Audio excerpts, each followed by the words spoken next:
So I just got done watching the brand new Lord of the Rings movie, The War of the Rohirrim, and as a longtime Lord of the Rings fans, like literally one of the first movies I ever watched, and what started my love for media and just everything in general, inspired the comic book I'm writing, so many things. Also, as a fan of anime, how did I like this movie? So first of all, this video will not contain spoilers until a section towards the end, so, and I'll put up a big bunch of warnings and stuff, and I may or may not be playing Lego Lord of the Rings in the background. I don't know if I want to, deal with the copyright from Warner Brothers. So if there's Lego Lord of the Rings, that's why. My thoughts on the movie, for one, I loved it. I thought this was a great return to Middle-earth. From the moment this movie started, I had a huge smile on my face and was, immediately locked in and ready to go. Which is not often that a movie gets me that locked in and that happy, especially from the beginning. The second this movie started, I was like, oh yeah. Yeah, we're in. Now, I did see this movie in 4DX, and this was the first time I've ever seen a 4DX movie ever. I tried to see Black Panther 2 in 4DX, but it wasn't working for some reason, so this is technically my first time experiencing 4DX, and it was crazy from the beginning. The seats were moving all the way around. Felt like I was in a roller coaster ride. I literally felt like I was in the movie. When the punches were going, I was moving around, but that really has nothing to do with the movie, but I do recommend seeing this in 4DX because it was a lot of fun. But as a movie, how was it? It was good. It wasn't as good as the original trilogy, but it was better than the Battle of the Five Armies and the Rings of Power. If that puts it into scale for you, I wouldn't say this comes anywhere near the original trilogy, though we do have some great moments involving the original trilogy. Again, I'll get to in the spoiler section. If you are a fan of the original movies and you want just even a little bit of breadcrumbs to the original trilogy, you do get that in this movie, which was a good feeling. It gave me that, literally in the theater as I freaked out seeing certain things or hearing certain things, seeing it all come together, knowing where it leads to Bilbo, and then how it leads to Frodo. It feels nice watching the story all come together as just a great movie saga. Obviously, this movie doesn't focus around the hobbits or the dwarves or anything, and yes, I was kind of tricked by the original poster. I thought this was the Misty Mountain. I'm not gonna lie. It's not the Misty Mountain, it's Helm's Deep. So I had a completely different expectation of this movie. I only saw one trailer because I didn't want to get it spoiled. How's the movie itself? I think the movie is great. It's a lot faster than I'm used to with a Lord of the Rings or Middle-earth movie. We normally take it pretty slow until the third movie, but this movie didn't really waste your time. We kind of just got straight into business, straight into what they wanted to do, and I was okay with that. I liked the characters. I wish we had some more time with these characters, given things that happened towards the middle and end of the movie. It would have been nicer to, sit down a little bit more with the characters. But the two leads, Hammerhead and Hera, are great characters. I absolutely love them. Hammerhead is my goat, by the way. The moves this guy pulls in the movie, He literally, slight spoilers here, skip to this time code if you don't want to see it, but this guy quite literally hits the All Might pose. He straight up just goes, he does that shit. Music and everything in my head from All Might. As an anime fan, I love to see that. I don't know if that was supposed to be an All Might reference, but immediately that's what came in my head. I'm like, oh my god, this guy just hit the All Might pose. Absolute legend. Now, the movie centers around the battle for Rohan, the battle for Helm's Deep, and I gotta be honest, the villain in this movie is the most pettiest person the most pettiest villain I've ever seen, possibly ever. We'll get to it more in the spoiler section, but just know, his entire reason behind doing this is the epitome of how down bad can you get. Turns out you can get pretty down bad. That doesn't mean he was a bad villain. I liked him. He wasn't the greatest villain we've seen in Middle-earth, but he also wasn't horrible. He's another example of we needed more time. I feel like if this movie had another hour or 50 minutes, I really thought this was 2 hours and 50 minutes. It's not. It's 2 hours and 9 minutes, which is pretty short for a Lord of the Rings movie or just any Middle-earth movie. And I feel like you do feel that a little bit. You feel the shortness of runtime because you don't get to sit with these characters as much as you did in the other movies. And that does kind of hurt a lot of it. I could have used a lot more of Wolf's past and Hera's past, their childhood together. It it doesn't break the story or anything. You get enough to know the kind of relationship they had as they were kids. I forgot to mention that, by the way. The villain and the heroine were friends as kids, and that is something I wish I saw at least a little bit more of, if not a lot more of. Again, another 50 minutes to an hour would have done this movie great, evening it out with the other Lord of the Rings movies, but I'll take what I can get. I know animation is extremely hard, and the animators cooked with this movie. I'm not gonna lie, from the one trailer I saw in some, pictures, I wasn't fully convinced. I was kind of scared for this movie, to be honest. I didn't see, a lot of promo for this movie, and what I did see, I wasn't quite sure how I felt about the animation specifically. It looked off when I looked at it at my iPhone or on my computer. It may have just been my thing, but when I saw it in the theaters and everything was flowing naturally and moving on the big screen, I didn't really have any complaints. The fight scenes were fluid. I do want to say this, they fully take advantage of the fact that they are going down the anime route with this movie. That was one thing I was worried about, that this was just an anime movie to capitalize on the fact that anime has gotten extremely popular since Demon Slayer Mugen Train released. But no, they do use that to this advantage in their fight scenes, in even their storytelling. And again, like I said, they did it was great to see that they didn't waste the medium that they were in, and they fully embraced it to the fullest. I loved it. And my God, props to the animators on this movie, because it was beautiful. There were some shots where I'm like, wait, are we just actually looking at New Zealand right now? Did they reuse shots from The Lord of the Rings? Because there were some beautiful shots. The background animators, specifically for Helm's Deep, for the world, is just beautiful, and I truly wish we got to see more of Middle-earth in this anime style. There were places mentioned like Mount Doom and other places. I don't want to get too into spoilers again this early, but man, I would have loved to see somewhere like the Shire in anime. There's so many places you could have. Oh, man, the ideas for a Lord of the Rings anime is so endless, and it could be so beautiful. I could go on that for hours, but I'm not. Just know, I love the animation in this movie. It was gorgeous. Like, every frame you could pause it on is probably a wallpaper, especially that All Might pose. That might be my wallpaper when this movie drops on digital. I'm not gonna lie. That shit went hard. Also, I want to quickly props the soundtrack for this movie. It was beautiful. They use a lot of the songs from the original trilogy. I didn't notice any new tracks or any old tracks. I did look at the credits, and also my GOAT, Billy Boyd, is in this movie, and he killed it. Like, the moment you hear his voice, I was like, oh my God. That's my GOAT, Pippin. Pippin was a blue hobbit. As a kid, my favorite color was blue. So I loved Pippin. I also loved Frodo. My nickname was Frodo as a kid, with how attached I was to these movies. It's a whole story about me in these movies. But man, it was so great to hear Pippin. But not Pippin, but Pippin's voice again on the big screen.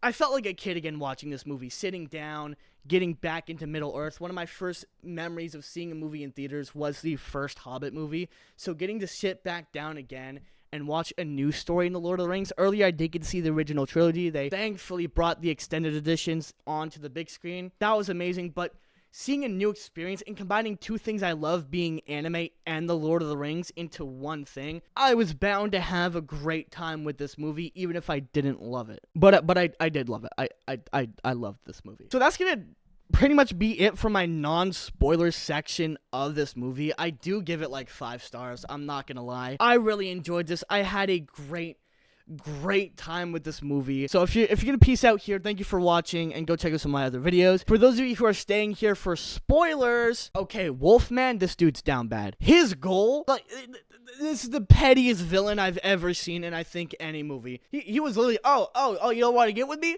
Oh, you don't want to get with me? I'ma kill your whole family. Wild moves, Wolf. Wild moves, I'm not gonna lie. Now, I know that the king did kill his dad, but I have my questions about that. Did the king kill his dad, or did, Wolf I don't think Wolf killed his dad, but something seems off about there, or this guy really is just a one-pump chump, just boom. Literally, Hammerhead just punched him once and was dead. I was like, there's no way this guy's dead. I thought it was going to be like a trick or something, and Hammerhead was going to get stabbed. But no, he really did just die from one punch to the jaw, which is crazy to go out like that. Me personally would not take that kind of disrespect. I'm not going to lie. But I did say there were mentions of the original trilogy, and these were probably the moments that got me the most hype. Now, there was a moment that was like, it was like a tease, and I hate it. It was a little tease, and that was the moment where Hera finds what I think was the one ring to rule them all when she encounters some orcs. And I will say, orcs looked very different in this movie than they did in any other Lord of the Rings movie. That's not a complaint, they just look different. It was cool to see some iconic locations such as, again, Helm's Deep, Rohan, and we even got to see Isengard, which I was really shocked about. I didn't think that Isengard would be in this movie, as well as bringing back Christopher Lee. That was beautiful. As many of us Lord of the Rings fans know, Christopher Lee did pass away quite a while ago.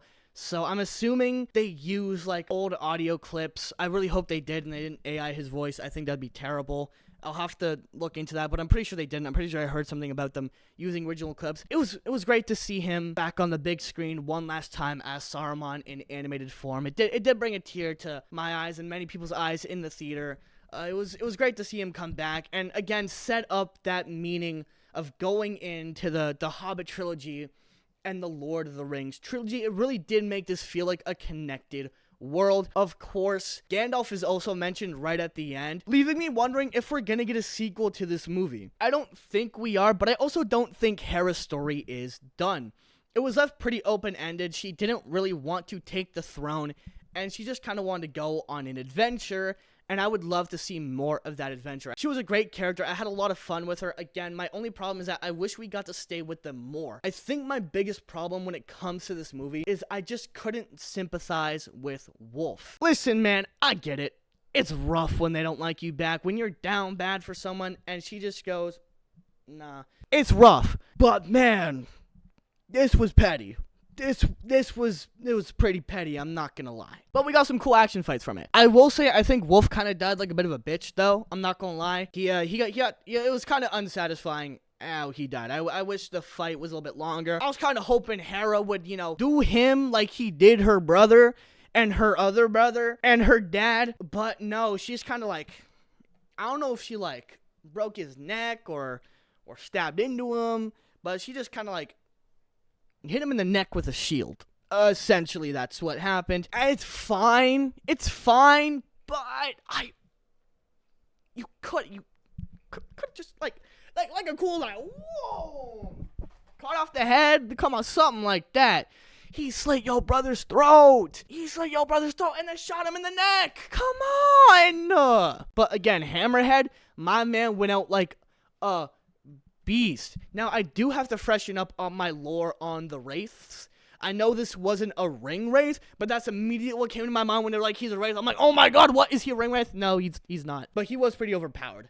My man fully became like All Might. Like, not even as a joke. This dude was doing Detroit smashes on like giant goblins and like throwing them around. Hammerhead, I think, was my goat in this movie. I wish we got more time seeing him as the leader, seeing him in the war, because the little fight scenes he was given were extraordinary, and I do wish we got more fight scenes. That's my biggest problem with this movie, is yes, they do take advantage of this being anime, like I said. There's some great fight scenes.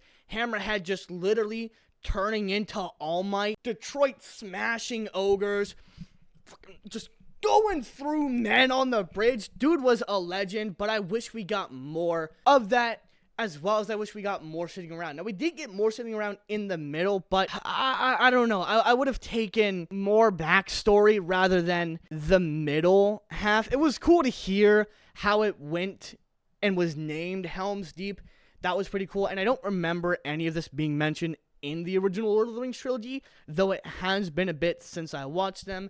And I've been consuming a lot of other media. I've been studying some shows for you guys, such as One Piece, live action. I've been working on a video about that, and as well as the series From. I've been diving so deep into that. So my brain is a mix of a whole bunch of other series right now, but I do wish we got more there. And like I said, the thing I wanted the most was more of that flashback of Hera and Wolf. I think that would have really served to make him a more sympathetic villain. I don't know if that's what they were going for, or they just wanted to make him a petty dick. Which, if that's what you're going for, fair enough. You completely completely got that goal, blew it out of the water, but I wish we saw more of them as kids, because clearly they had a friendship. He did really seem like he loved her in the beginning, but we don't get to see that. It's one of the cases of they told instead of showed us, and we all know the rule of show, don't tell. More so, those are just minor nitpicks of the movie. Overall, I thought the movie was great. There's some great side characters in here, though I don't really remember their names. There was that one kid. He had a funny line where he was like carrying up the king's armor like 195 flights of stairs. MVP of the movie, by far. Ain't nobody putting in that much work. You tell me to do that, I'm laughing in your face. I'll tell you that for sure. But I had fun with this movie. Also, one more thing I want to mention. The Eagles. The Eagles were a nice touch. Seeing the Eagles, the biggest complaint is, why don't you just go to the Eagles? Well, you know what? They went to the Eagles. There you go. We went to the Eagles. You're happy now. As Token said, there would be no books if they just went to the Eagles. That'd be lame. The journey's more fun, right? Those are pretty much my thoughts on this movie. I had a lot of fun with this movie. Again, animation was stellar. Voice acting was great. My goat, Billy Boyd and Christopher Lee coming back. I didn't hear any other voices from the original movies, though. I don't doubt that there was probably a bunch more returning cast members in this movie. I'll have to dive deep into the cast for this movie. It's a movie I want to go rewatch, and I recommend you guys go see it on the big screen if you are a Lord of the Rings fan. I'm not the person who really says, oh, you need to see this. It is unexperiencable anywhere else but the big screen. But I will say, it's a fun time at the movie. 40X, I had a lot of fun with it. So if that's your thing, if you like going to see it in movies, then I highly recommend you go watch this in the theater. If not, day one when it's on video, give it a watch. It is really fun. The animation reminded me of Attack on Titan, one of my favorite animes by Wit Studio.